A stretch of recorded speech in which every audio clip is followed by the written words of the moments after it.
გამარჯობა, მოგესალმებით. ბოლოს სიტყვა მორიგი ეპიზოდი, ბექა პატურაშვილი, რატი მუნჯირი, გიორგი ცხვითავა, თამარ ნუცუბიძე, ბრიუსელი, ვაშინგტონიდან ია მეურნიშვილი გვერდება. საინტერესო დროს წერთ ამ ეპიზოდს. ბევრი ცხელი ამბავი დაგვემთხვა.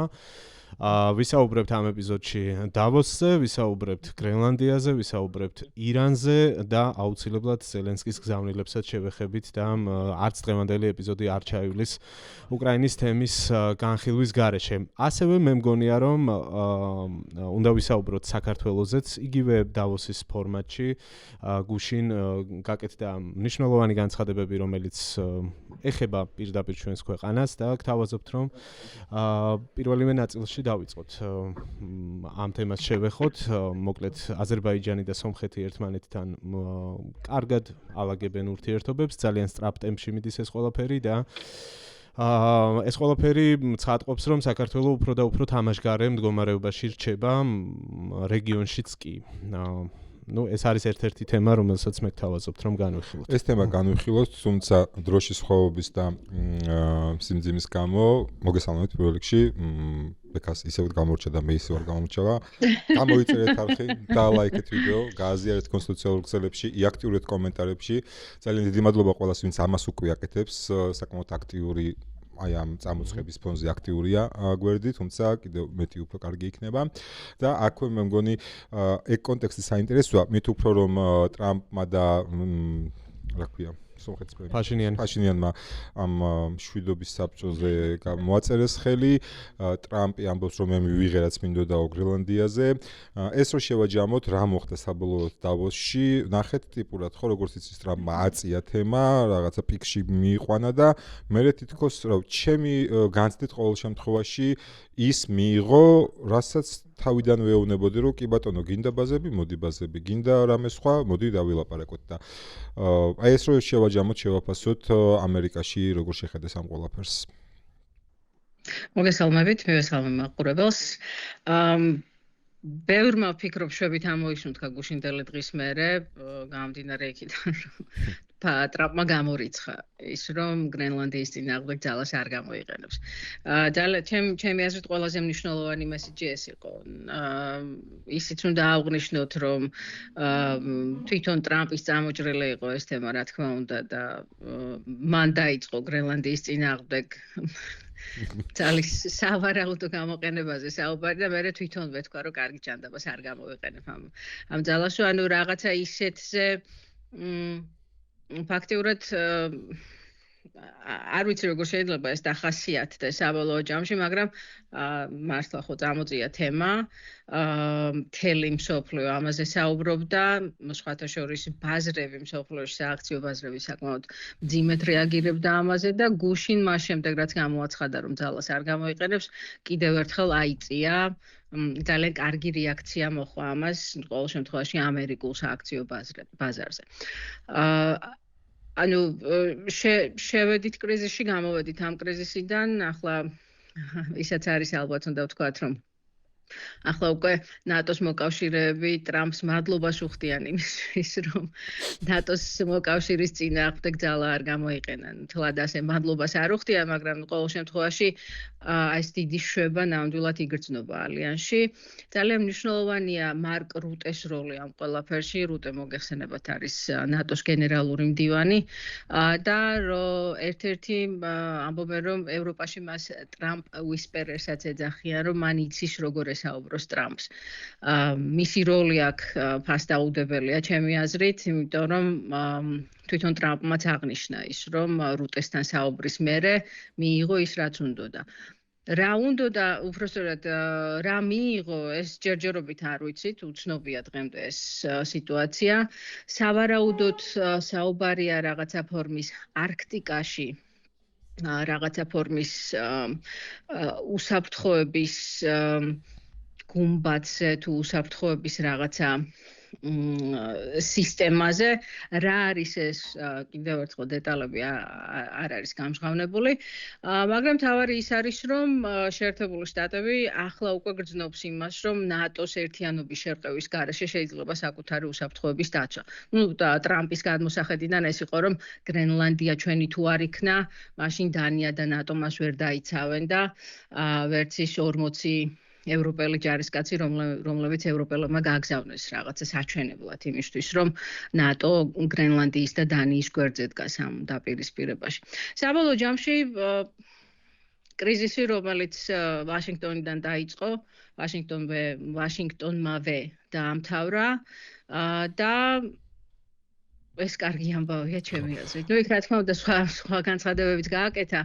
ტრამპმა ისაუბრა როგორც შიდა ამერიკის მიღწევებზე. მოგეხსენება დღეს ამას როცა ვწერთ 22 იანვარია, არ ვიცი, როდის გავალთ ეთერში ამ გადაცემას. 20 იანვარს ტრამპ შეუსრულდა ერთი წელი გაპრეზიდენტებიდან. და დავოსში მან 21-ში ისაუბრა უკვე იმაზე, რომ ერთი წლის განმავლობაში შეერთებულმა შტატებმა წარმოუდგენელ წარმატებას მიაღწია როგორც ეკონომიკური თვალსაზრისით, ასევე სამხედრო თვალსაზრისით. ანუ შიდა პოლიტიკაზე საკმაოდ ბევრი ისაუბრა მან. ევროპელები რა თქმა უნდა ძალიან გააკრიტიკა, რაც მოსალოდნელი იყო, თუმცა არა ისე რომ ან უარესის მოლოდინი ჰქონდათ და ამაზე თამარა ალბათ უკეთესად არის ინფორმირებული. მოლოდინი იყო იმისა, რომ დაახლოებით ჯეიდი ვენსის მსგავსი შიდა პოლიტიკაში ჩარევის თვალსაზრისით ჯეიდი ვენსის მსგავსი განცხადება გაკეთდებოდა ახლაც, რაც არ მოხდა. ის იყო საკმაოდ კრიტიკული, რამდენიმე გამოყო კიდევაც, თქვათ, ზოგიერთი ლიდერი ზოგი ძალიან გააკრიტიკა, მაგრამ საბოლოო ჯამში მთავარი გზავნილი, რაც გრენლანდიის გარდა, რაც გაჟღერდა, არის ის, თუ რაც შეგვიძლია დავასკვნათ, რომ ალიანსის ერთობას ამ ეტაპზე ყოველ შემთხვევაში საფრთხე აღარ ემუქრება. ეს იყო ყველაზე დიდი ამბავი. ერთი წელი ახსენდა მაგ ჭრილში მინდა კითხო, თვითონ ამერიკელი ამომრჩევლის ხასიათიდან გამომდინარე, რამდენად შეგვიძლია ვივარაუდოთ, რომ აი ამ გრენლანდიის თემას წამოწევს საარჩევნო კამპანიის ნაწილში, ახლა წლევანდელ არჩევნებზე ვაპარაკობ, რომელიც შემოდგომაზე უნდა იყოს, რომ აი მე რაღაცა მოვითხოვე, მე ეს მივიღე. და მიუხედავად იმისა, რომ პრინციპში აი ამ ესკალაციის გარეშეც შესაძლებელი იყო მიღება, ხო, როგორც ჩანს, კიდევ რაც ახლა ინფორმაცია ვიცით ყოველ შემთხვევაში, ისეთი არაფერზე არ არის საუბარი, რაზეც არ ეუბნებოდნენ ტრამპს, რომ კი ბატონო, თუ გინდა, არ არის პრობლემა, მოდი დადგი ბაზები, დამატებით რაღაც სხვა სტაციონარები გჭირდება, არ არის პრობლემა. რამდენად შესაძლოა ეს ამერიკელმა ამომრჩეველმა მიიღოს, როგორც აი ტრამპის მორიგი გამარჯვება? ტრამპი ეცდება ამას როგორც გამარჯვებად წარმოდგენას, რა თქმა უნდა, ამომრჩევლისთვის, თუმცა ესეთი ამერიკელი ამომრჩეველი რაღაცა ეს ერთი ჯგუფი არ არის, ან ერთი მიმართულებით ერთი პოლიტიკური გემოვნების მქონე ორთოდოქსი ადამიანები მაგარასაც მოიაზრებს, აი მაგ ხალხს ვსაუბრობ. მათთვის არ ვიცი, სავარაუდოდ მისაღები იქნება ის, რომ ამერიკა მიიღო რაღაცა ფორმის დამატებითი. ყველაფერი მაინც იმაზეა დამოკიდებული, როგორ შესთავაზებს ტრამპი საკუთარ ბაზას, როგორ შეიფუთება ეს ყველაფერი.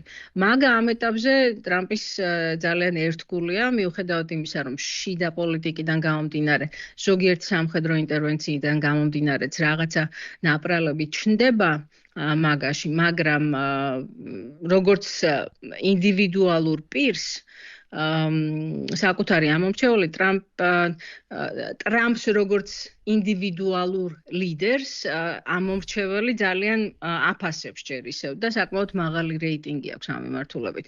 ანუ ტრამპი და მაგა ერთმანეთს ძალიან ახლოს არიან დაკავშირებული და ტრამპი რასაც ეტყვის, რომ ეს ჩვენ მივიღეთ ეს, იმიტომ რომ მე ვეცადე და დავაყენე ამერიკა უპირველეს ყოვლისა, მე არ მგონია რომ ბაზაში მას რაიმე სახის ან წინააღმდეგობა პირიქით ყველა მიესალმება ამას.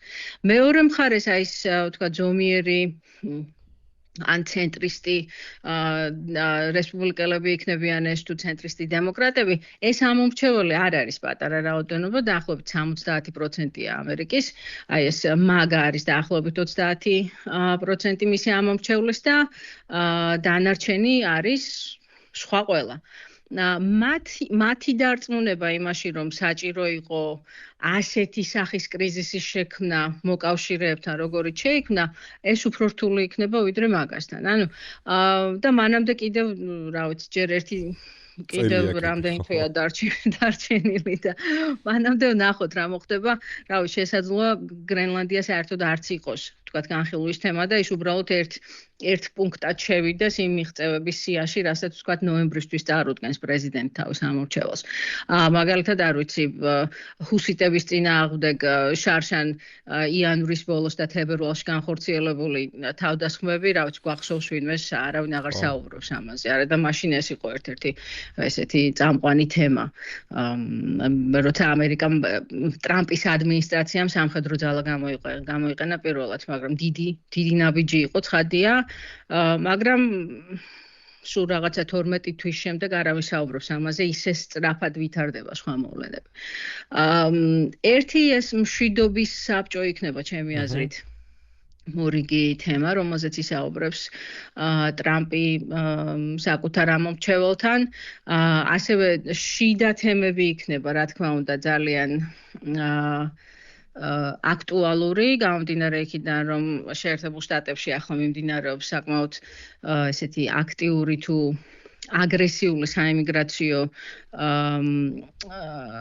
რეიდები, რასაც მოსახლეობის საკმაოდ დიდი ნაწილი ძალიან სკეპტიკურად უყურებს, მათ შორის მაგა ამორჩევალიც, რომელიც ფიქრობს, რომ ამერიკის ფედერალური მთავრობა ზედმეტად ერევა შტატების უფლებებში. ანუ რომელი თემა გადაძალავს, რომელი იქნება, კიდე ამის შემდეგ რა მოხდება, ირანი ჯერ ისევ ღია თემაა, რა თქმა უნდა, ვნახოთ იქ რა მოხდება.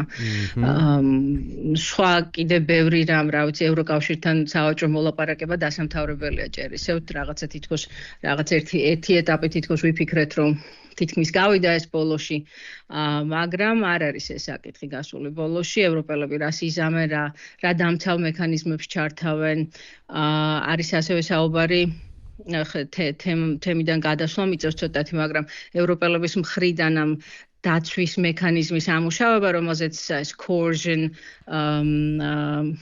რა ქვია, მექანიზმი თუ პაკეტი, რაზეც საუბრობდნენ ისინი, მაშინ როცა სანამ ტრამპი სანამ გრენლანდიის თემაზე რაღაცა გარკვეულობა იქნებოდა, ის მექანიზმი, რაც ევროკავშირს ჰქონდა ამუშავებული, შექმნილი, თუ არ ვცდები, შარშან იქნა ეს შექმნილი ეს მექანიზმი, იყო ჩინეთის წინააღმდეგ, რომ იმ შემთხვევაში თუ ჩინეთი აგრესიული სავაჭრო, ფინანსური და სხვა პოლიტიკით ზეწოლას მოახდენდა ევროკავშირზე, მაშინ ევროკავშირს ჰქონოდა საპირწონე ბერკეტი იმისთვის, რომ წინააღმდეგობა გაეწია, ან თავი არ დაეჩაგვრინებინა ჩინეთისთვის. და ახლა საუბარია იმაზე, რომ სანამ დამთავრდება ამერიკასთან სავაჭრო მოლაპარაკებები, მანამდე ხომ არ იქნება იმ ჩინეთის წინააღმდეგ შემუშავებული მექანიზმის ამერიკაზეც მისადაგება.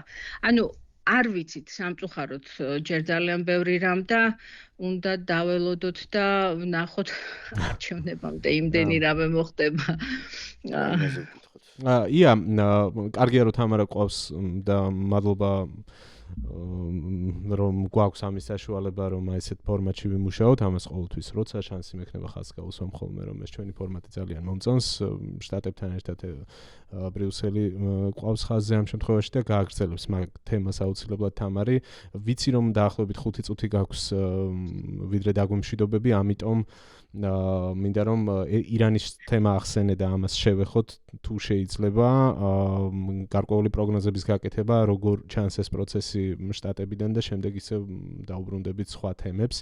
ვიცით რომ მობილიზება არის საკმაოდ სერიოზული ირანის გარშემო, აი ახლაც როდესაც ჩვენ ვლაპარაკობთ ჰაერში თუ ზღვაზე არის მნიშვნელოვანი მოძრაობა, ავიამზიდი უკვე თითქმის არის იქ სადაც უნდა იყოს თავის პოზიციებთან, ომანის მახლობლად, როგორც ვიცი, ბოლო ცნობებით და ვიცით რომ ავიაგამანადგურებლები, ტანკერები და ასე შემდეგ გარშემო იკრიბება.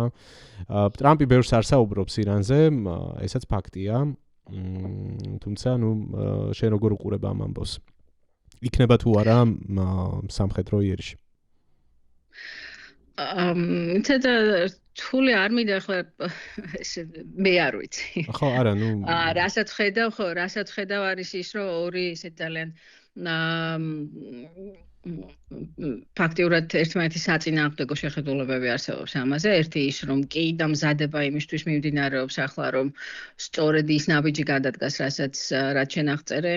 ახლა ხდება როგორც ვენესუელას შემთხვევაში ვნახეთ, ხდება რაღაცა სამხედრო ძალის მობილიზება როგორც ზღვაში, ასევე ჰაერში და ასევე ხმელეთზე და შემდეგ შეიძლება ამას მოჰყვეს რაღაცა ლიმიტირებული ინტერვენცია. არის ასეთ შეხედულება. ძალიან არ მგონია, რომ ბევრი ადამიანი მე ყოველ შემთხვევაში არ მინახავს ბევრი არგუმენტი იმისა, რომ ირანის წინააღმდეგ სამხედრო ოპერაციის განხორციელება შეერთებული შტატების ინტერესებში შედის ამ ეტაპზე. გამომდინარე იქიდან, რამდენად დესტრუქციული შეიძლება იყოს ის არა მხოლოდ თვითონ ირანში შიგნით მიმდინარე პროცესებისთვის, არამედ მთლიანად რეგიონისთვისაც. ასევე რამდენიმე ქვეყანამ ძალიან ხმამაღლა გააჟღერა წინააღმდეგობა ირანში ნებისმიერი ფორმის სამხედრო ინტერვენციის. ასევე ისრაელიც საკმაოდ სკეპტიკურად ვფიქრობ, რომ სკეპტიკურად უყურებს ამას, თუმცა ალბათ ვინც უკეთესად იცის ისრაელის განცხადებები, მას უკეთესი პასუხი ექნება ამაზე. ამერიკიდან თვითონ ტრამპის განცხადებებიდან გამომდინარეც რაღაც ეს დეესკალაცია ძალიან კარგად გამოჩნდა, როცა თავიდან იყო ესეთი მუქარა და მე თქვა ის, რომ შეწყვიტეს ადამიანების ხოცვა და ამიტომ ვაკვირდებით ჯერ მოვლენებს, გადაწყვეტილება არ გვაქვს მიღებული, თუმცა არაფერს გამოვრიცხავთ. ირანი საკმაოდ არამხოლოდ რთული და გაცილებით უფრო მძლავრი სახელმწიფოა ვენესუელასთან შედარებით, არამედ რეგიონიც თვითონ უკიდურესად რთულია, ერთმანეთზე გადაჯაჭვულია როგორც ეკონომიკური, ასევე პოლიტიკური, ეთნიკური, რელიგიური, უამრავი სხვადასხვა თემა და ამის გამო ვფიქრობ ისეთი მარტივი ალბათ არ იქნება სამხედრო ოპერაციის ჩატარების გადაწყვეტილების მიღება, როგორც ეს ვენესუელას შემთხვევაში იყო. ასევე, ზოგიერთი ირანში თვითონ ზოგიერთი წყარო ამბობს, რომ იმდენად მძლავრი იყო ის დაშლა თუ საკუთარი მოსახლეობა იმდენად დააზიანა და იმდენით კივილი მიაყენა რეჟიმმა საკუთარ მოსახლეობას დახოცა რაღაცა ზოგიერთი გათვლებით ზოგი ამბობს 40,000-მდე ადამიანია, ზოგი 20,000-მდე, ანუ არ ვიცით რამდენი ადამიანია დაღუპული, მაგრამ ვიცით რომ ძალიან დიდი ათასობით ადამიანი მოკლა რეჟიმმა დაახლოებით 2 კვირის განმავლობაში. იმდენად და იმის გამო რომ ასეთი ძალა იქნა გამოყენებული, თვითონ ქვეყნის შიგნითაც აღარ არის თითქოს რაღაცა არ განიმუხტა ის ცხადია, მაგრამ აი თავიდან დასაწყისში რასაც ხედავდით, იმასთან შედარებით სიტუაცია შედარებით ტემპერატურა შედარებით დაწეულია. ეს ალბათ რაღაცა სხვა უფრო ქვედინებებში გადავა და ეს სიბრაზე არსად არ წავა ირანელი ხალხის ცხადია, ადამიანები დღემდე ეძებენ დაღუპულებს, ოჯახის წევრებს, მაგრამ აი აქ უახლოეს მომავალში როგორ აისახება ეს გრძნობს თუ არა რეჟიმი ახლა ამ დემონსტრაციების შემდეგ, რომ უფრო ძლიერია ვიდრე აქამდე იყო, გრძნობს თუ არა ვთქვათ კუთხეში მიმწყდეულად თავს შეერთებული შტატებისგან. ალბათ ესეც არის დასაფიქრებელი თემა იმ შემთხვევაში თუ ვენესუელასგან განსხვავებით ირანს აქვს უდიდესი ქსელი დესტრუქციული ძალების, იქნება ეს ტერორიზმის დაფინანსება, იქნება ეს ჰეზბოლა სხვადასხვა მთელს რეგიონში სავარაუდოდ არიან ჯგუფები, რომლებსაც ირანი დღემდე აფინანსებს და უბრალოდ მზადყოფნაში ჰყავს იმისთვის თუ დასჭირდა მათი მობილიზება.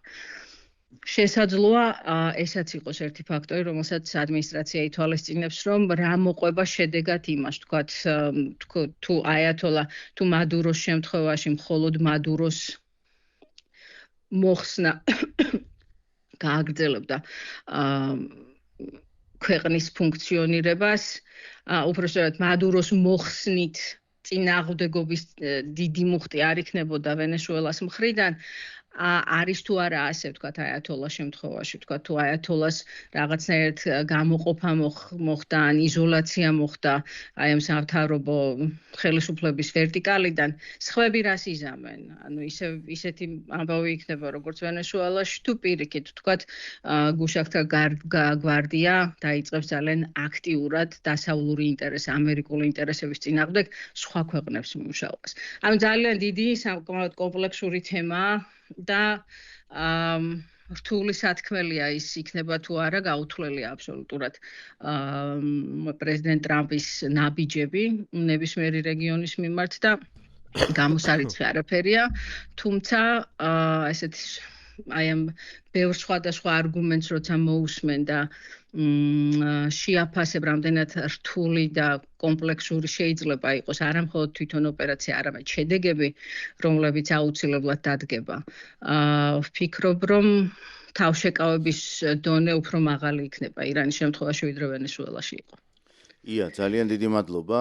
უნდა დავემშვიდობოთ იას და ბურთი დაუტოვოთ ბრიუსელს და შენია ბურთიც მოედანიც დავოსი გრენლანდიაც შენია თამარ გრენლანდიაც შენია და რა თქმა უნდა პრეზიდენტ ალიევის განცხადებაც პროებია პრეზიდენტ ალიევის განცხადებაც რაზეც ბექა შენ დაიწყე საუბარი ეს პირდაპირ აისახება საქართველოზე ცხადია და მე მგონი ჩვენ მაყურებელსაც ცოტა მეტი ინფორმაცია რომ მივაწოდოთ ამ თემაზე კარგი იქნება კი მოგესალმებით მეგობრებო და რა ვიცი ახლა და კარგი გვიანი საღამოა როცა ამ გადაცემას წერთ საბჭოში ვარ მე სადაც საგანგებო სამიტი მიმდინარეობს და მსოფლიოს სხვადასხვა კუთხიდან მათ შორის პირველ რიგში დავოსიდან თავის სიტყვები რომ დაასრულეს და გამოსვლები და დისკუსიებში მონაწილეობა ევროპის ლიდერები აქ ბრიუსელში შემოვიდნენ და კლავაც დახურულ კარს მიღმა იმყოფებიან და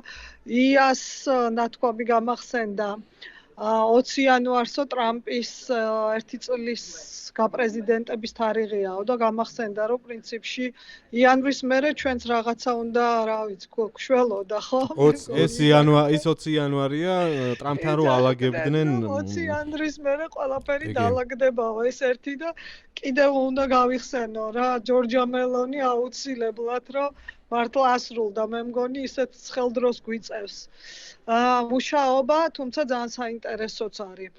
ხო, მოდი დავიწყოთ ჯერ ამ საგანგებო სამიტით, ესეც რაღაცა კურიოზული ამბავი იყო, რატიშე როგორც თქვი, რომ აწია დუღილის ტემპერატურა გრენლანდიის გარშემო ტრამპმა და ნუ ევროკავშირი რომ უკვე ისტერიაში ჩავარდა ბჭყალებში სასტრაფონთ ანტონიო კოშტამ მოიწვია ეს საგანგებო სამიტი და გუშინ გამოვიდა ტრამპი დავოსში და თქვა რომ არანაირი ძალისმიერი ოპერაცია არ იქნება, არანაირი 10% ახალი ტარიფების ევროკავშირის რამდენიმე წევრი ქვეყნისთვის და რა ვიცი დარჩნენ ხო და რაღაცა მსჯელობენ ახლა იგივე მაინც ანუ ტრანსატლანტიკური ურთიერთობები და ევროკავშირის წინაშე მდგარი გამოწვევები ეს არის ჰედლაინი დღევანდელი სამიტის და ნუ მაინც ეხლა ჩვენსაც გავაკეთებთ და მე ტრამპი რაც უნდა ხო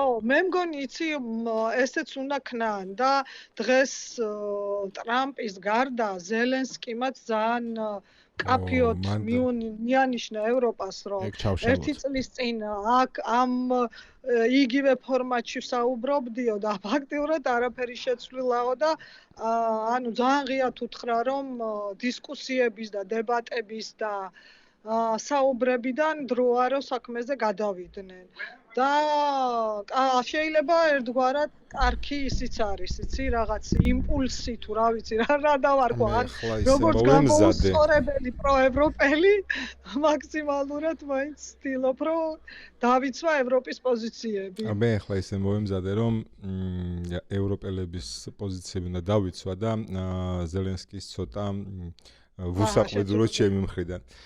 არა იმიტომ რომ ევროპა საკმარის საკეთებს, ან არა იმიტომ რომ მეტი რაღა უნდა გააკეთოს, რა თქმა უნდა მეტი უნდა გააკეთოს, რა თქმა უნდა უკრაინის დახმარებით პირველ რიგში თავის თავს იცავს, მაგრამ თუ ჩვენ გადავხედავთ სტატისტიკას, 2025 წლის სტატისტიკას, ჩვენ ნახავთ რომ ამერიკული დახმარება პრაქტიკულად არის 0. მარტო იანვრის თვეში არის ძალიან მცირე და მე ხრება საერთოდ და თუ კი 2025-ში უკრაინამ გაძლო მთლიანად ევროპის დამსახურება იყო. კი იქ იყო რაღაცა ოკეანეთიდან დახმარებები, ამერიკის იარაღი რომ არ ყოფილიყო ეს ფული რა უნდა გამოიყენებინათ, კი ეს ყველაფერი კი, მაგრამ ფული მაინც იყო ევროპული, დახმარება მაინც იყო ევროპული. შესაბამისად, მე ამ გამოსვლაში ცოტა უფრო დავინახე ძალიან უხეშად რომ თქვა, კოჭის გაგორება ტრამპისთვის. რომ აი ხო რაღაცა მართლაც ამბობს ტრამპი, ევროპა უნდა გამოფხიზდეს, თქვენ თავს უნდა მიხედოთ. კი ბატონო, ვინ არ ეთანხმება, რა თქმა უნდა, ჯობს, მაგრამ ასე ერთ წელში 10 წლეულობით გამოყარებული არქიტექტურა არ იშლება და თავიდან არ იწყობა. სასურველია თუ არა უფრო მეტი ტემპი ევროპაში, კი რა თქმა უნდა სასურველია, მაგრამ ჩვენ გვაუწყდება რომ იქ დემოკრატიებია. იქ პარალელურად საკუთარ ამომრჩეველზე ფიქრი საჭირო, საკუთარ ამომრჩევლის პოზიციებია გასათვალისწინებელი, იმიტომ რომ თუ ევროკავშირი არ არის რაღაცა ჩინეთი და მით უმეტეს არც რუსეთი, რომ რაც ლიდერს მოუნდება თითები დააწყაპონოს და ფული აქედან აიღოს და აქ დადოს. ხო იქ მას უწევს საკუთარი ამომრჩევლის ინტერესების გათვალისწინება. პლუს იმ პირობებში, როდესაც მიგრაციის პრობლემა რეალურად დგას და მიგრაციის პრობლემა რო დგას ხალხო ევროპაში, ეს თქვენ ევროპელების პრობლემა ხო არ გონიათ, ეს ევროპელებმა ხო არ შეუქმნეს თავის თავს. ეს პრობლემებიც პუტინმა შეუქმნა ევროკავშირს, როდესაც სირიაში ამხელა კრიზისი იყო და მე ჩვენ გვახსოვს ბელარუსის საზღვარზე ფოტოები გვაქვს ნანახი, ბელარუსი მესაზღვრე და მიგრანტი ესე სელფაობენ და მე უშვებენ ევროკავშირის ტერიტორიაზე. ეს ჩვეულებრივი დივერსიული აქტია და ეს ყველაფერი ევროპას გასათვალისწინებელი აქვს შესაბამისად. ესეთი კვახე განცხადებები ზელენსკის მხრიდან ევროპის მიმართ ჩემთვის დღეს შარშან რასაც უსმენდით, შარშან ადეკვატური იყო ეს ამბავი, იმიტომ რომ შარშან პრაქტიკულად 0 სტოლი იყო ევროპის დახმარება, მაგრამ ეგეც იმიტომ რომ ეგრე იყო მოწყობილი რა, ანუ ამერიკას უნდა ეკეთებინა ეგ საქმე, არ იყო ეგ საქმე ევროპის საქმე, ასე ვთქვათ და როცა ევროპა დადგა ფაქტის წინაშე, რომ ამერიკა ახლა სხვანაირად ფიქრობს და ამერიკამაც გადაწყვიტა, ამერიკამ რა ტრამპმა, პრინციპში ამერიკამ, იმიტომ რომ ტრამპი ხო ამერიკელებმა აირჩიეს, რომ ახლა ჩვენ რაღაცები უნდა შევცვალოთ და დაახლოებით ისე იმ რიტორიკაში შევიდა, რა რიტორიკაშიც არის თუნდაც რუსეთი, ხო? აი ამ პოლიტიკის გამტარებლები, ვინც ძალის პოლიტიკას ემხრობიან. ევროპამ თქვა, რომ მაშინ ოკეი, თუ ეგრე არის, მაშინ მე დავიწყებ ჩემი საქმის წარმოებას.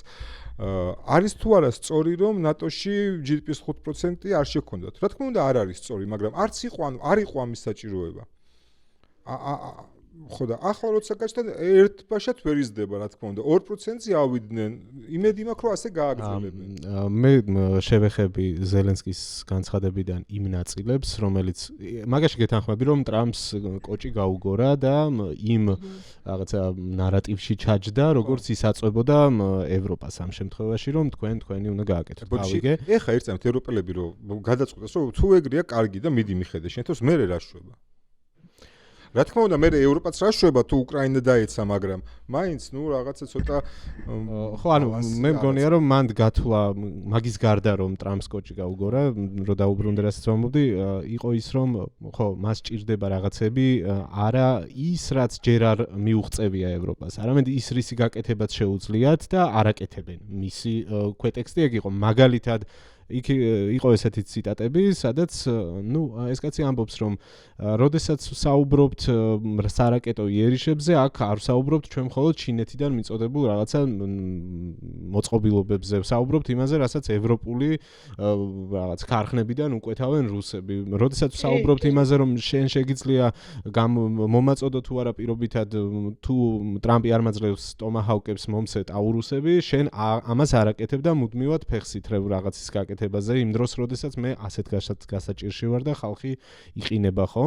ანუ აი ესეთი რა არის, ჩემი აზრით არის ისეთი გადაწყვეტილებები მისაღები, რაც არ უკავშირდება რაღაც 5-10 წლიან პერსპექტივას, რომ მომძლავრდეს ეს ინდუსტრია და ასე შემდეგ და ასე შემდეგ. ანუ დღეს სამოქმედო იგივე ხა ვიდრე ჩაწერას დავიწყებდით, ნახეთ ამბავი, რომ საფრანგეთმა დააკავა ტანკერი, ხო?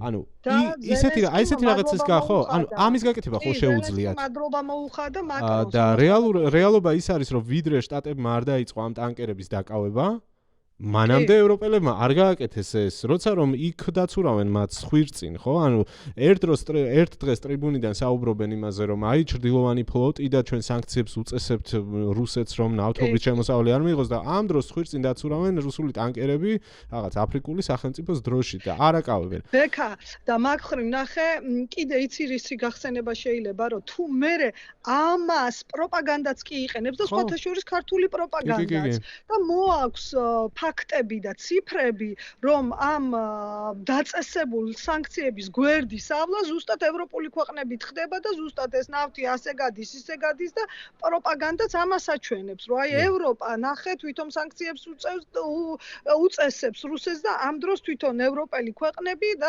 რაღაცებს манипуლირებენ. და მაგ შემთხვევაში ხო, აი ძალიან ნათელი მაგალითია, რასაც შენ ამბობ. ანუ არის რაღაცები, რისი გაკეთებაც მყისიერად შეუძლიათ დღეს და არის რაღაცები, რაც გუშინაც შეეძლოთ გაეკეთებინათ, მაგრამ სწორედ აი ამ რაღაც ერთიანი პოზიციის არარსებობის გამო და სხვა შორის ისეთ ძალიან საინტერესო დეტალი იყო ახსენა, რომ თავშეკავებისკენ მოგვიწოდებენო რიგ შემთხვევაში. მაგალითად თურქეთი თუ მინდა გავაკრიტიკო, ვიღაცა საბერძნეთი თუ მინდა გავაკრიტიკო, მეუბნება რომ აი მოდი რა თურქეთის პოზიცია გავითვალისწინოთ და ასე შემდეგ. ანუ ეს ყველაფერი რეალობა და მე ვფიქრობ, რომ ზელენსკი არ არის იმ პოზიციაში, როცა ეს რაღაცა კონიუნქტურა უნდა დაიცვას რა, ანუ ის არის იმ პოზიციაში, რასაც არის. მაგაში გეთანხმები. მე უბრალოდ იმას ვიძახი, რომ თუ კი კონიუნქტურას იცავ, მაშინ ეს კონიუნქტურა უნდა დააბალანსო. მხოლოდ ამას ვიძახი. თორე კიდევ ერთხელ თავში მაგით დავიწყე, განა ევროპა გასაკრიტიკებელი არის და განა საკმარისს აკეთებენ, არა, ანუ ჩემი აზრით იმის ნახევარსაც არ აკეთებენ, რაც მართ შენ თქმის არ იყოს დღესვე შეუძლიათ გააკეთონ, მაგრამ აი ამ ფონზე რაც ხდება, არ ვარ იმ ტიპის ადამიანი, ვინც ესეთ შეთქმულებებში შედის, რომ ეს ახლა ევროპელებმა და ზელენსკიმ შეათანხმეს და წინასწარ დადგეს და უთხრეს, რომ კი მიდი შენი ლაპარაკა ჩვენზე. ანუ მაგისი ამჯერა ეგეთი რაღაცა. თუმცა აუდიტორია ისმენს. აი ესაც ხო გასათვალისწინებელია, რომ ერთი არასაც დახურულ კარს მიღმა ლაპარაკობს ეს ხალხი, ლიდერები ერთმანეთთან და მეორე არასაც ეს გამოსვლების დროს ხალხის გასაგონად ამბობენ. ხო, ეხლა შენ წარმოვიდგინე ევროპელი ამომრჩეველი, რომელიც ამას ისმენს. და ფიქრობს, რომ ეხა მე რომ დამეტყო ჩემს ყოველდღიურობაზე ის, რომ ჩემი ბიუჯეტიდან უკრაინა ფინანსდება და იმის პრეზიდენტი მაინც მე მაკრიტიკებს. და თან ამ დროს ის პრეზიდენტი გეუბნება, რომ როცა რაღაც საფრთხე დაგიდგა, შეიძლება ეს არ ყოფილიყო რეალური და ამერიკის შეერთებული შტატები გრენლანდიაში არ შეჭრილიყო, მაგრამ შენ აგაკეთე 50 კაცი რო გაუშვი იქ. ანუ შენ გეუბნება ის კაცი, რომ მე შემიძლია პირიქით შენ დაცვაში მეტი როლი ვითამაშო, ვიდრე შენ თავად შეგიძლია. ანუ ეს არგუმენტია. ხო, ოღონდ შენი ფულით. კი. ანუ კი. ანუ ეს ხო იმას ვიძახი, რომ აქ ბალანსი ჭირდება, იმიტომ რომ ამას ემატება პლუს კიდევ ტოლვილები, ხო? ანუ მილიონობით ტოლვილი ემატება, რომელიც ევროპელების კისერზე არის. ანუ 500 მილიონიანი ბაზარი კი არსებობს, მაგრამ ამდენი ტოლვილი არის, ხო? მათ შორის უკრაინიდან. და მათ შორის უკრაინას აძლევენ და მათ შორის თვითონ იკლებენ ამ ყველაფერს, ხო? და პლუს იერახსაც ანუ პრინციპში მაგაგებითაც მომგებიანია ის რომ დღეს დამეხმარო ანუ უკრაინის მე ზელენსკის პოზიციას დავიცავ ამ შემთხვევაში ანუ მე გეუბნები ანუ უკრაინა გეუბნები რომ იცი რა მოდი რა დროზე გამაკეთებინე ეს საქმე რომ იმ ჩემ მოქალაქეებს იმ ჩემ მიგრანტებს მე მივხედავ ჩემ ქვეყანაში ხო ანუ უფრო მეტი ტვირთი ვიქნები ხვალ თუ მე თუ კაპიტულაცია მომიწევს მაგ ლოგიკით და არა მხოლოდ მე იქ პოლონეთი ესტონეთი ბალტიის ქვეყნები და ასე შემდეგ რომელსაც რეალური საფრთხე ემუქრება კი ზელენსკის ლოგიკა აბსოლუტურად მესმის უბრალოდ მე ვარ იქ ჩარჩენილი რა რომ თუ შენ რაღაცას კონიუნქტურის პონჩი აკეთებ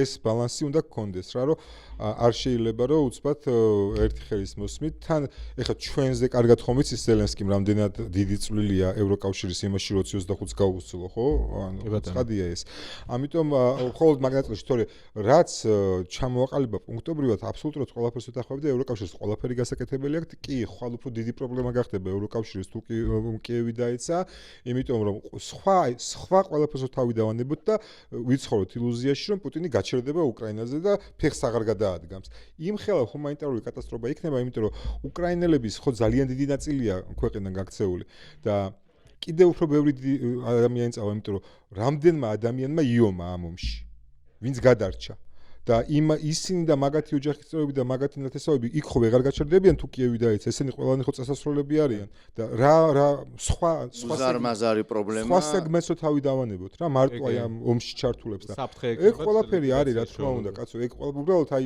მე მაინც რაღაცა თან ზელენსკი არ არის იმ ტიპის ლიდერი ვისაც გაუჭირდებოდა სხვა სიტყვების მოძებნა რა და მაგიტო თუმცა ჩვენ ნახეთ რომ სხვა სიტყვები ვერ ნახა და იქ კაპიტოლიუმში რაც მოხდა ხო ცეცხლში ხო ანუ ეს ვნახეთ მისი გარემოცვა რომელიც მას ზემოქმედებდა და ვნახეთ ეს გარემოცვა ახლა სად არის ანუ მისი სიხისტეც ვნახეთ და სირბილეც ვნახეთ და ასე ერთი რამ რაც საინტერესო რა ხან უკრაინაზე ვსაუბრობთ ეს არის ფიოდოროვის განცხადება მისი ახალი თავდაცვის მინისტრის რომელსაც აქვს უკვე გათვლა გაკეთებული როგორ შეიძლება მაქსიმალური ზიანი მიაყენოს მოწინააღმდეგეს და რეალურად აიძულოს საკუთარ ანუ სამშვიდობო ხელშეკრულებაზე ხო ანუ ომის დასრულება მოხდეს ხო ეს არის თვეში 50,000 მინუს 200 მინუს 50,000 რუსი. მინუს 50,000 სამხედრო მოსამსახურე რუსეთის ფედერაციის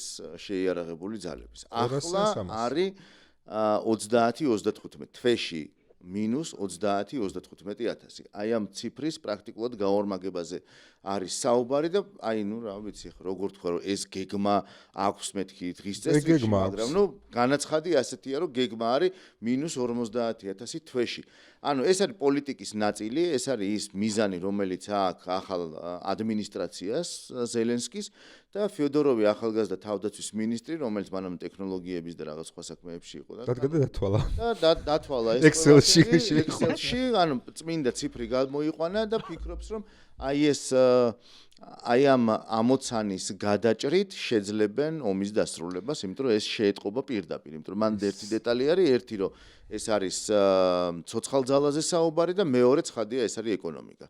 ანუ ეკონომიკის გარეშე ომის დასრულება არის პრაქტიკულად წარმოუდგენელი და ვხედავთ ჩვენ გარკვეულ მონაცემებს რომ რუსეთის ეკონომიკას ეს ყველაფერი რა თქმა უნდა დაეტყო და რა თქმა უნდა ეტყობა და რა თქმა უნდა იქნება ძალიან მძიმე. უკრაინის შემთხვევაში ახლა რაზეც საუბრობდით ხო რომ რაღაც ის მადლიერია თუ ნაკლებად მადლიერი თუ ასე შემდეგ რა თქმა უნდა მადლიერია მაგრამ უკრაინის შემთხვევაში მას ზურგს უმაგრებს ევროპა ხო ანუ თავის 500 მილიონიანი მოსახლეობის 50,000 რომ დაუბრუნდეთ საიდან მოვიდა ეს 50,000 ეგ არის ძალიან საინტერესო რამე რეალისტური არის რეალისტურზე გადავიდეთ უბრალოდ რატომ 50,000 რა სტატისტიკების მიხედვით სხვადასხვა სტატისტიკა არის დაჯამებული ამდენადაც მოხდები იმიტომ რომ რასაც მე თუ აყავს ვადევნებ დაახლოებით ეგ რიცხვი გამოდის 34,000 ადამიანის გაწვევა ხდება რუსეთში ყოველთვიურად შარშანდელი ანუ საშუალო შეიძლება ზოგ თვეში მეტი ზოგ თვეში ნაკლები მაგრამ საშუალო სტატისტიკური რო გამოიყვანეს ეხლა წლის ბოლოს რო რაღაცებს კითხულობდი იქ ნახე რომ ეს როგორ არის დათვლილი ფედერალური ბიუჯეტიდან გამოყოფილი ფული პლუს რეგიონალური ბიუჯეტებიდან გამოყოფილი ფული კონტრაქტნიკებზე პრემიებზე რაღაცა ეგრე არის დათვლილი და გარდა იმისა რომ ეგრე არის დათვლილი თვითონ მედვედევიც და სხვა ეს რუსი მოლაპარაკე თავები დაახლოებით მაგ რენჯში ტრიალებენ რა და ანუ თუ კი თვეში 34,000 არის გაწვევა და მინუსი იქნება 50,000 აი ეს გეპი რაც რჩება აძლევს საშუალებას უკრაინას რომ რაღაცა დაატყოს ფრონტს რა რეალურად აი ეს მართალია ნელი მაგრამ ის ნელი წინსვლად შეჩერდეს და რაღაცა შეეტყოს აი იქ არის ეს 50 ეხლა ამდენად რეალურია მაგაზე რომ გადავიდეთ ხო რაც ახლა ჩვენ უყურებთ შარშანდელი სტატისტიკებს რო გადავხედოთ თვეში საშუალოდ და ზელენსკის მაგაზე ლაპარაკობდა საშუალოდ ზელენსკი 14,000 დაასახელა მაგრამ მე რასაც უყურებდი სადღაც 10-12 გამოდიოდა საშუალოდ თვეში რა შარშა და წელს რასაც ახლა იანვარს ვადევნებთ ყურს 30-ს გადაცდნენ ანუ ის შარშანდელი შეგვიძლია თქვა რომ გააორმაგეს. ნუ თუ კი მივიღებთ მხედველობაში იმას რომ გენშტაბის მონაცემებსაც უკრაინის გენშტაბი აუცილებს ეს არის სიმართლე ხო? ხო, ანუ მაგას პრინციპში ხელს უწყობს მაგის ლოგიკურობას ის ამბავი რომ თვითონ რუსების შეტევები იყო ძალიან ინტენსიური რა, ანუ მათ გაზარდეს ეს ხორცის მასის ანუ პოკროვსკი როგორღაც უნდა ავიღოთ თუ რაღაც ეგეთი ქალაქებზე ზუსტად ეგრე თუ გაიხსენებთ სამივე იქ ვიყავით ხო? ომის დასაწყისში თუ გაიხსენებთ თავიდან იყო საუბარი 100 ადამიან დღეში 100 ადამიანი და ესეც ითვლებოდა ნუ რაღაც ცოტა დაუჯერებელ ციფრად ხო მაშინ რომ ეხლა ყოველ დღე 100 ადამიანის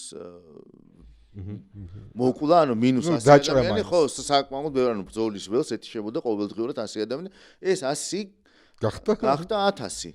ხო, ანუ პრაქტიკულად 1000 და ეხა საუბარი არის რომ გახდეს 2000. ხო, არა, საერთოდ არ მგონია გაბერილი. აი, რასაც უყურებ, ყოველდღე ხო უამრავი კადრი ვრცელდება და მიდის ეს რაღაცა უზარმაზარი. ეხა ისევ ხო განაახლეს ეს კოლონებით შეტევები, რაც არის აბსოლუტური სიგიჟე, ანუ კამიკაძე ოპერაცია ჩაოლებრივი, ანუ დრონების ეპოქაში მიდიან დიდი კოლონებით შეტევებზე და აქ იხოცება თითო ესეთი შეტევის დროს კაცმა არის შეიძლება 50 შეიძლება 100 კაცი ერთი შეტევის დროს რამდენიმე წუთში ხო და აქედან გამომდინარე თან რამხელაა ფრონტის ხაზი და რამდენგან არის ეს აქტიური ფაზა თან თვითონ აქტიურობენ ამ სხვადასხვა მიმართულებით ანუ იქ ზაპოროჟიე გააქტიურდა ეხლა ანუ არის რეალური იმ წნეხის გათვალისწინებით და იმ წინსვლის გათვალისწინებით ეს თანაფარდობა რომ შევადაროთ წინსვლა არ არის, წნეხი არის, შეტევები არის და არის შესაბამისად ამ ხელამ მსხვერპლი. ეგეც ბოდიში აქვე მაგას დავამთავრებ, ეგეც დათვლადი არის შედარებით ობიექტურად როგორ ანუ მართალია ყოველწლიურად სულ უფრო ნაკლები რუსეთის რეგიონი ავრცელებს ამ ინფორმაციას, თუმცა დღემდე რჩებიან ობლასტები, თუ რა ქვია რუსეთში, ოლქები რუსეთში, რომლებიც აქვეყნებენ საჯარო ინფორმაციას, რამდენი ფული გადაიხადეს მკვდარი რუსი როგორ თქვა. ანუ ომში დაღუპულ ოჯახს რამდენი ჯარისკაც რამდენი გადაუხადეს და მაგის მიხედვით რომ ითვლიან ასევე შარშანდელი მონაცემი არის დაახლოებით გამოდიოდა რომ აი ეგრე იყო რა სადღაცა 10 12 15000-ის ფარგლებში გამოდიოდა ხო არა ბოდიში 5000-ის იმიტომ რომ ესენი ხდიან მარტო გარდაცვლებზე დაჭრილებს სარეხებოდა რა მარტო გარდაცვლებს 5000-ის ფარგლებში გამოდიოდა ეს კომპენსაციას რასაც იხდიდნენ გარდაცვლილ ჯარისკაცებზე და მან ციფრებიც არ არის თლა დაზუსტებული ეს ყველაფერი გასაიდუმლოებული საიდუმლოა მე რას გულისხმობ რომ ერთი რაღაცა კონკრეტულ ოლქში გადაიხადეს ანუ ბიუჯეტიდან ფული წავიდა ეხა ეგ თუ შეჭამეს ეგ ფულიც ეგ აღარ ვიცი მაგრამ ანუ დაახლოებით 5000 გარდაცვლილ ჯარისკაცს რომ კომპენსაცია გადაუხადეს, ეგ ბიუჯეტში აისახა. და მაგეებს თვლიან მე ფორმულა აქვს ანაწილებენ რომელ ოლქში რამდენი ადამიანი იყო გაწვეული და მაგ პროპორციებს და ეგრე გამოყავთ ხოლმე რა და აქედან ანგარიშები. ანუ მეტი უნდა იგულისხმო ამის თქმა მინდოდა, იმიტომ რომ ეს მარტო მკვდარია. წარმოვიდგინე დაჭრილი და დაშავებული იმათ კომპენსაცია ეს მანდ მინდოდა მე ბრძოლის ველიდან გამოყვანილ და უგზოუკლოდ დაკარგულები. ვინც ბრძოლის ველიდან გამოიყვანეს დაღუპული ანუ -200 მაგათზე არის საუბარი და ვინც ბრძოლის ველზე დარჩა ხო ეხა ის ვინც ვერ მოიკითხეს და ხო დაიკარგა და ასე შემდეგ დაკარგული ძალიან ბევრია ჩვენ რო არ გაგვიგრძელდეს ეხა დავოსის ძირითადი მესიჯები კიდევ რა იყო იმიტომ რომ უნდა დაუბრუნდეთ მე აუცილებლად პრეზიდენტ ალიევის და ალიევის განცხადებას აუცილებლად რა და ამაზე გვინდა რომ რაღაც დრო დავიტოვოთ ხო ნუ ძალიან მოკლედ რომ ვთქვათ ზოგადად არა მხოლოდ დავოსის ჩვენც სულ მაგას საუბრობთ რომ ეხლა ყველაზე აქტუალური თემა არის სახეზე არის თუ არა წესებზე დამყარებული მსოფლიო წესრიგის ცვლილება და ყველა ამ თემის გარშემო ტრიალებდა თუნდაც კანადის პრემიერიდან დაწყებული დღეს ფრიდრიხ მერცს ძალიან კარგი გამოსვლა ჰქონდა და სწორედ ამ თემაზე გააკეთა აქცენტი და ამაზეა ლაპარაკი რომ როგორი იქნება ახალი მსოფლიო და საინტერესო ზუსტად ის არის რომ თუნდაც ჩვენი მეზობლებიც ცდილობენ აი ამ ახალ კონფიგურაციაში ჩაეწერონ თუ გინდათ რაღაცა სატრანზიტო მარშრუტებით, ხო? რომ მათი ეკონომიკები და უსაფრთხოება იყოს უზრუნველყოფილი და ისინი აღმოჩნდნენ უფრო ნათელ მხარეს, რომელიც გულისხმობს განვითარებას და წინსვლას ქვეყნების. ეს იყო ალბათ ძირითადი თემები და კიდევ ტენდენცია იყო სულ იმაზე არტიკულირების, რომ აი ამ ტრამპის მიერ შემოყვანილი თემები არ უნდა მოახდინოს გადაფარვა მთავარი თემის, რაც არის უკრაინა. და ამაზე ისაუბრა მარკ რუტემაც, ნატოს გენერალურმა მდივანმა, რომელიც ამბობდა, რომ ეს არის უმნიშვნელოვანი თემა. სხვათა შორის, კარგი გამოსვლა ჰქონდა პოლონეთის პრეზიდენტს, რომელიც ყველამ კარგად იცის, რომ ტრამპთან მას კარგი ურთიერთობები აქვს და ზოგადად ტრამპის მოყვარული შეიძლება ცუდი სიტყვა, ანუ გულში გულშემატკივარი და უფრო მის ბანაკშია, მაგრამ საერთო message box-ში, რასაც ქვია, ძალიან კარგი გზავნილები ქონდა გაკეთებული თუნდაც უკრაინაზე და ევროკავშირის ერთიანობაზე და იმაზე, რომ სწორედ რუსეთი არის გამოწვევა დღეს და უკრაინა იცავს ევროპელების უსაფრთხოებას.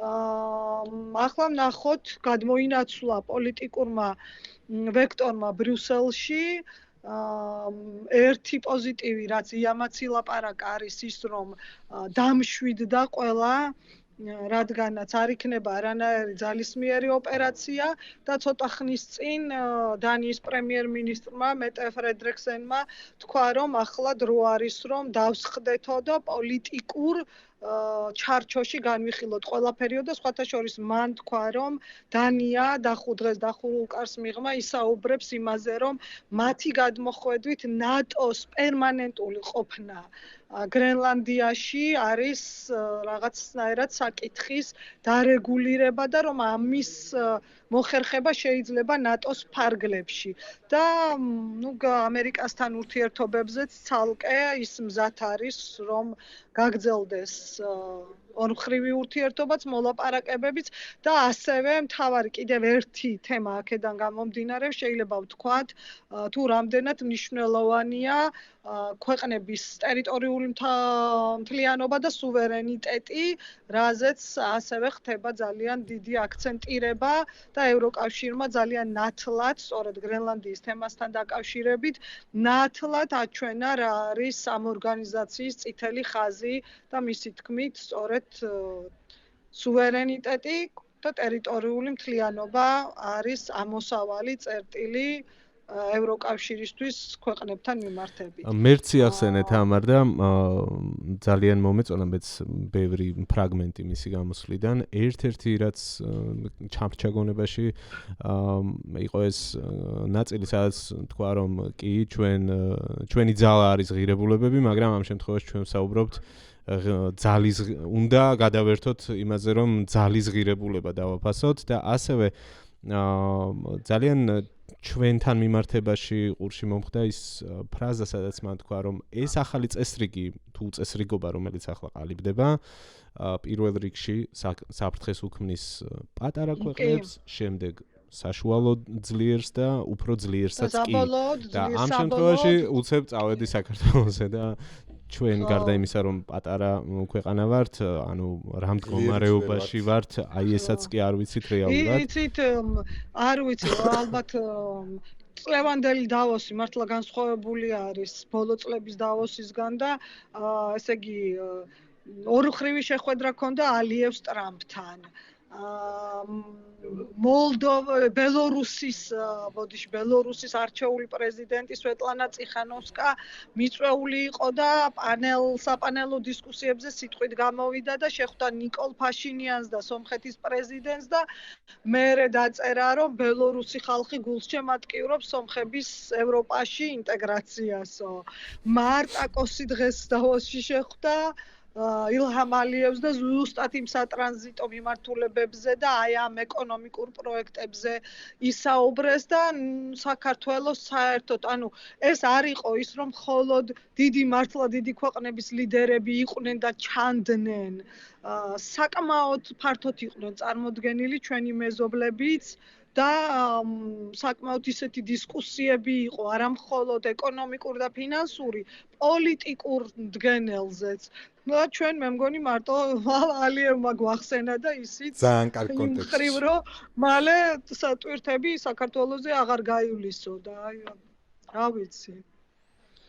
და დაისადგურა სიჩქარე. გზავნილი ქართული ოცნების. ატყობთ სულ გვინდა ხოლმე ამაზე ლაპარაკი, მაგრამ ბოლოს აი მაინც თავს ვიკავეთ იმით, რომ პირით დავაგეთ ახალი გადაცემაზე გადავაბოთ, ანუ სიგიჟეში ვართ უბრალოდ რა. მივდივართ იქამდე, რომ ხო დღემდე თავის ამომრჩეველს და ყველას ეუბნება, რომ არა, საქართველოს ისეთი გეოსტრატეგიული მდებარეობა აქვს, რომ ძალიან ჭირდება სოფლიოს, ევროპას. ხო და დღეს თუ გუშინ კი არ ვიცი, ალიევმა ძალიან ღია თქვა, რომ მალე ეს ტვირთები საქართველოს აულის გვერდს და ხო, რა ვიცი, ალბათ ეს ქართული ოცნების ამომრჩევლისთვისაც მინიმუმ დამაფიქრებელი უნდა იყოს, როდესაც ასე ღიად გეუბნება მეზობელი, რომელიც თან შენი სტრატეგიული პარტნიორია და ალბათ კითხვა უნდა დასვა, რომ რატომ უნდა მოხდეს საქართველოს რაღაცნაირად ამ გზიდან ჩამოშორება. რატომ ხდება ეს ყველაფერი? როცა შევარდნაძეზე საუბრობთ, რამდენიც არ უნდა ვისაუბროთ და რამდენ ჭრილშიც არ უნდა შევხედოთ, მისი საქართველოს როგორც სახელმწიფოს წინაშე ერთ-ერთი ძალიან დიდი დამსახურებაა, რომ აბრეშუმის გზა თურმე საქართველოში გადიოდა, იმიტომ რომ ჩვენ თუკი ტრადიციულ აბრეშუმის გზას შევხედავთ, არც თუ ისე საქართველოზე გადის და ამ გზაზე რომ შევარდნაძემ თავისი იმ გავლენებით, რომელიც ჰქონდა საქართველოს ჩასვა და ეს ფუნქცია მართლა და მე ეს მილსადენი გასადენი, ავტობსადენი ყველაფერი ანუ იმასაც კარგავთ, რაც ძალიან პრაგმატულად შეიძლება რომ აღარც ღირებულებებზე ვლაპარაკობ, აღარც კეთილზე და ბოროტზე, აღარც მაგრამ ძალიან პრაგმატულად რაც მნიშვნელოვანია რომ სახელმწიფომ როგორც სახელმწიფომ იარსებოს საერთოდ რა და როცა ამ რაღაცა ეფემერულ მშვიდობაზე გველაპარაკებია რომ თურმე მშვიდობა გვაქვს რანაირი მშვიდობა გვაქვს ხალხო ანუ ეს თუ არის მშვიდობა მაშინ მონობა რა არის? მაშინ მშვიდობა რა არის და აქ ერთი დეტალი რახან ახსენე ეს მიმოხილვა გავაკეთოთ რა. გავაკეთოთ. პრეზიდენტი შევარდნაძე ახსენე, პრეზიდენტი ჰეიდარ ალიევი ეს 90-იანების მეორე ნახევარში გაჩენილი იდეა მილსადენებთან ბაქო თბილისში ჯეიხანთან დაკავშირებით პრეზიდენტ ელცინის მუქარა ორივე პრეზიდენტის მიმართ გავიხსენოთ ეუთო სტამბოლის 99 წლის სამიტი და მიღებული გადაწყვეტილებები რუსული სამხედრო ბაზების გაყვანის თაობაზე ამ მილსადენების ამოქმედების თაობაზე და შემდეგ ყველაზე დიდი რამ ეს არის უსაფრთხოების პროგრამები რომელიც მოყვა ხო ანუ წვრთნისა და აღჭურვის ამერიკელების და ნუ ასე შემდეგ ყველა დიდ პროექტს მოყვებოდა მე თავისი უსაფრთხოების სისტემები ანუ ამ ეკონომიკის დაცვა ანუ რეალურად ფულის დაცვა ხო ახლა არც ფულია და შესაბამისად არც უსაფრთხოება აღარ დასაცავია რა ეს პირდაპირ მოქმედებს თითოეული ჩვენთაგანის ჯიბეზე პირდაპირ აისახება თუკი საქართველოს არ იქნება ჩართული ეკონომიკურ პროექტებში და მით უმეტეს ისეთ მნიშვნელოვან პროექტებში როგორც არის ცენტრალური აზიის დაკავშირება ევროკავშირთან თან აი ამ მდგომარეობის გათვალისწინებით და მდებარეობის გათვალისწინებით სადაც ჩვენ ვართ ხო მაშინ გამოდის რომ საერთოდ თამაშგარე ვრჩები თამაშგარე თუ ვრჩები შენი მოქალაქის ჯიბე რეალურად არის цаრიელი იმიტომ რომ შემოსავალს ის ვერ მიიღებს არა ჩვენთან რომელი ქარხანა ფაბრიკებია არ ვიცი იქნება თქვენ დამეხმაროთ ხო რაღაცა და ჩამოთვალოთ და ეს ძალიან სევდიანი ამბავია სინამდვილეში იმიტომ რომ გვეხება პირდაპირ ჩვენ ხო არის ქარხანა არსებობს ხო ანუ ფულსაც ეხება შემოსავალსაც და უსაფრთხოებას გადაჯაჭვულია ჩვენ რაც გქონდა ევროკავშირთან ესე იგი აი ამ მთელი ამ 90-იანებიდან წამოსული ხო მთელი ამ დიდი პროექტებიდან ეს იყო ჩვენი რაღაცა გზა დაკავშირება რუმინეთთან ეს შავი ზღვის კაბელები მე შავი ზღვის სავაჭრო ეს ურთიერთობა თავისუფალი და ღრმა და ყოვლის მომცველი ვაჭრობის შეთანხმება ევროკავშირთან რაღაც არა თითქოს მაგ თემამ. გასვლები ხო ამ ემასთან და უცებ არაფერი. სამაგერად გვაქვს ახალი გზა რუსეთთან. ნუ რუსეთთან ეს გზა სინამდვილეში რუსეთთან გზა, ანუ სახმელეთო გზა გადის ლარსზე და ერთი საკონტროლო გამშვები პუნქტია. ახალი ხო შეიძლება. ნუ რამდენიც არ უნდა გაიჭრას, განა რამდენი იქნება, ხო, საბოლოო ჯამში. ეგ ნახე ძალიან კარგი მოსატყუებელი ამბავი არის, რომ შენოვნები ის უნდა აუხსნათ, რომ კი გატყუებს, მაგრამ სინამდვილეში დიდი გამტარიანობა არა აქვს, ხო? ანუ გამტარიანობა რასაც აქვს, ეს არის აი რიკოთის ეს ახალი გზა, რომელიც იყო დამაკავშირებელი, მაგრამ ის ტვირთბრუნვას დათვლილი იყო, ხო, საბოლოო ჯამში. რაღაცი გვინდა ეგ გზა. ხო, და გამოდის რა, გამოდის გაღარიბებული ქვეყანა, ღარიბი ქვეყანა, ღარიბი მოსახლეობით, რომელსაც არ აქვს არ ყავს სტრატეგიული მოკავშირე, არანაირი ღრმა და ყოვლისმომცველი თავისუფალი ვაჭრობა არ გააჩნია ყველაზე დიდ ბაზართან მსოფლიოში, ევროკავშირთან და რა რჩება, უსაფრთხოება არ არის. რა არის? და ხო ყველაზე ახლო მეზობლებთან ურთიერთობა გაფუჭებული. ანუ სომხებთანაც, აზერბაიჯანთანაც. ჩინური ანაკლია სად არის? ჩინური ანაკლია ჩინეთშია. ანუ რა ვიცი, ვინ არის, სად არის? არ არის. ხო და აი ეს გზა რო გავიდა არაბულ ქვეყნებსაც რატი და თუნდაც ჩინეთს საქართველოს აინტერესებს იმ შემთხვევაში, როდესაც საქართველოს არის დაახლოებული ევროპასთან და მაგ შემთხვევაში არის გამტარი და მაგ შემთხვევაში არის ტრანზიტი და როდესაც საქართველოს მართლა რუსეთის უკანა ეზოა ჩინეთი ისევ აზერბაიჯანს დაელაპარაკება და იმ მინიმუმ პრაქტიკული თვალსაზრისით შენ ინფრასტრუქტურა არა გაქვს ჯერ გამართული ანუ ვერ გამოიყენე ეს დრო მე მახსოვს ხალხო 2015 წელს ვიყავი გადაღებაზე სადაც თქვეს რომ 2020 წელს ავტობანი სრულად დასრულებული იქნებოდა 5 წლიანი გეგმა არსებობდა და დღეს 2026 წელი არის და ეგაც არ დასრულებულა ანუ სუფთა პრაქტიკულადაც რომ შეხედო ანუ აზერბაიჯანს და სომხეთს შეუძლია გაცილებით სწრაფად მოაგვაროს ეგ ინფრასტრუქტურული საკითხებიც იმ ტრამპის დერეფანში მან ერთ-ერთი ექშველის რომ ისინი ძალიან უკან არიან მაგ მხრივ ხო და გაგვასწრებენ ასე მგონია ვიდრე ჩინური ანაკლიაში ჯერობით სომხეთი არის გაგვასწრებენ ჩვენ ცოტას თუ რამეს ვიზნებთ ვერ გაგვასწრებენ მაგის იმედზე არიან სინამდვილეში კოცები რომ ვერ გაგვასწრებენ და რაღაცა პატარა ნაბიჯებით სანამ ის იქ ის დერეფანი აიწყება სანამ იქ ინფრასტრუქტურა გაიმართება იქნება მაგის იმედზე არიან სინამდვილეში თუმცა თუ ჩვენ არაფერს არ გავაკეთებთ და ისინი ყველაფერს გააკეთებენ რავი ხო სად იყო მოლდოვა და უკრაინა ჩვენ რო ვიყავით ევროკავშირთან ურთიერთობის გზაზე და ჩვენ რო აი ამ სამ ასპირანტ ქვეყანას შორის ყველაზე წინ ვიყავით სახელმწიფო ინსტიტუტებით იქნებოდა თუ ყველა კატეგორიით და ბევრი კატეგორიით ეხლაც წინ ვართ უბრალოდ ეხლა პოლიტიკური ნება აღარ გვაქვს მარტივი ამბავი არის 2024 წლის ნოემბრის ბოლოდან ჩვენ უკუსვა იმათმა წინსვლა და გადაგვასწრეს ამას ემატება კიდე ერთი დეტალი, ეს არის ინვესტიციები, იმიტომ რომ ინვესტიციები აღარ წამოვა საერთოდ ესეთ ქვეყანაში, რომელიც არის არასანდო. ანუ ფულს სჭირდება დაცვა, ფულს სჭირდება ნდობა, ფულს სჭირდება პარტნიორობა და როდესაც არ არის ფული დაცული, როდესაც არასანდო ადამიანი, ან არასანდო პარტნიორი, ან არასანდო მხარე არის მეორე, იქ შენ უბრალოდ რაღაცა ინვესტიციას არ გააკეთებ. ფულს არ ჩადებ, ხო? მით უმეტეს, როდესაც შენი ფული აბსოლუტურად დაუცველია, იმიტომ რომ იმ ქვეყანაში სასამართლოს თავისუფლებას ძალიან დიდი კითხვის ნიშნებია ყველაზე რბილად რო ვთქვათ, ხო? პირველი არის სასამართლო ინვესტორებისთვის და ამას ემატება ისიც, რომ ქართულ დიპლომატიურ პასპორტებს მე მგონი პრობლემები შეექმნა უკვე, ხო? თამარ ბრიუსელში.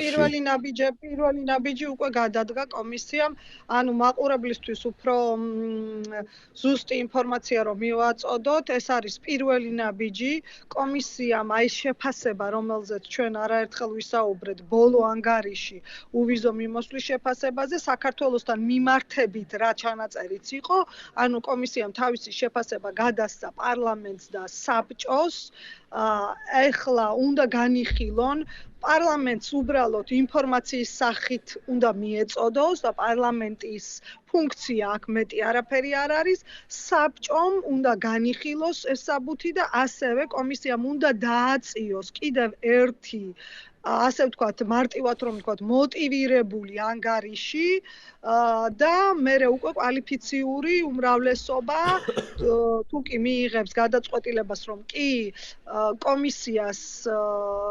კომისიის წინადადება მართლაც საფუძვლიანია და არგუმენტირებულია, მაშინ უკვე ძალაში შედის ეს შეზღუდვა და ამას აღარ აქვს სარეკომენდაციო ხასიათი, რაც დღემდე არის და თუნდაც უნგრეთი წელავს იმპლემენტაციის პროცესს და არც ვადებია გაწერილი ამ ახალი რეგულაციის პირობებში თუ იქნება აი ეს კვალიფიციური უმრავლესობა უკვე სავალდებულო აღსრულება არის ყველა ქვეყნისთვის ევროკავშირის წევრის და ანუ აქაც ვთქვათ უნგრეთი და სლოვაკეთი თავს ვეღარ დაიზრუნებენ და ისინიც ვალდებული იქნებიან რომ თავის ტერიტორიაზე უვიზოთ არ შეუშვან დიპლომატები, სამსახურეობრივი პასპორტები, სავარაუდოდ იქ იქნებიან სასამართლოს წარმომადგენლები, იქნებიან შეიძლება კიდე სხვა სტრუქტურების, ანუ მთავრობის, პარლამენტის იძლევა ეს ახალი დოკუმენტი ამის საშუალებას რომ არაერთი მიზნობრივი ჯგუფი მოხდეს აი ამ შეზღუდვაში. ხო, იცი რა, მე მგონი უკვე დასასრულისკენ მივდივართ. ერთი კიდე არა კითხვა მაქვს თამარ შენთან. რადგან საქართველოს კომუნიკაციები და ჩვენი მდებარეობა და ასე შემდეგ ვახსენეთ, ამ წყალქვეშა კაბელზე ზარზე იმით რომ გვახარეს რომ აი ვიწყებთ და მე ვიყავი ხელის მოწერის ცერემონიაზე. ვინმე საუბრობს? იცი რა, ბოლო პერიოდში არ გამიგია, რომ ამაზე ესე საუბარი იყოს, თუმცა როგორც ვიცი, ანუ ესე გაჩერებული ეს პროექტი არ არის, ანუ მანდ ფინანსებიც იყო მოსაზიდი და ევროკავშირი იყო ერთ-ერთი უმსხვილესი, ვთქვათ, ფინანსური გარანტორი და ყველაზე დიდ წილს ევროკავშირი ჩადებდა ამ პროექტში. ნამდვილად რაც ვიცი, არ არის პროექტი შეჩერებული, მაგრამ ის ტემპი, რაც იყო გაცხადებული ხელის მოწერის დროს და სხვათა შორის ირაკლი ღარიბაშვილმა მოაწერა საქართველოს სახელით, მაშინ ამ დოკუმენტს ხელი და იყო დიდი ამბავი. ალიევი, ირაკლი ღარიბაშვილი კახეთში იყო, ხო? ღარიბაშვილი, ვიქტორ ორბანი და რუმინეთის პრეზიდენტმა და ევროკომისიის მხრიდან ურსულა ფონ დერ ლაიენმა რუმინეთში იყო ეს ამბავი და მართლა ძალიან სერიოზული ამბავი იყო. შეხვედრები. იმედი არ მეშლება. კი. დავამშვიდობოთ მაყურებელს, მადლობა ყველას, ვინც ჩვენთან იყავით ბოლომდე. აქვე შეგახსენებთ, რომ თუ კი არხი არ გაქვთ ჯერ გამოწერილი, ახლა გამოიწერეთ არხი და ლაიქეთ ვიდეო, გააზიარეთ თქვენ სოციალურ ქსელებში, აქტიურობთ კომენტარებში. ასევე შესაძლოა თქვენ გვიყურებდეთ ახლა კავკასიაზე. მადლობა ამისთვის და თქვენთვის QR კოდია და თუ დაასკანერებთ, გადახვალთ ჩვენს YouTube-ზე და გამოგვიწერეთ თუ კი არ ყავართ გამოწერილები. და მე ამ ჩემი ბოლო სიტყვით დღეს დაგემშვიდობებთ. დაგემშვიდობებით და ურჩიეცხვებსაც ეს ერთი თხოვნა მექნება მაყურებელსაც თან, იმიტომ რომ ბევრმა არ იცის ჯერ ამ პროექტის არსებობის შესახებ. ნახვამდის, შევხვდებით შემდეგ კვირაში. ნახვამდის.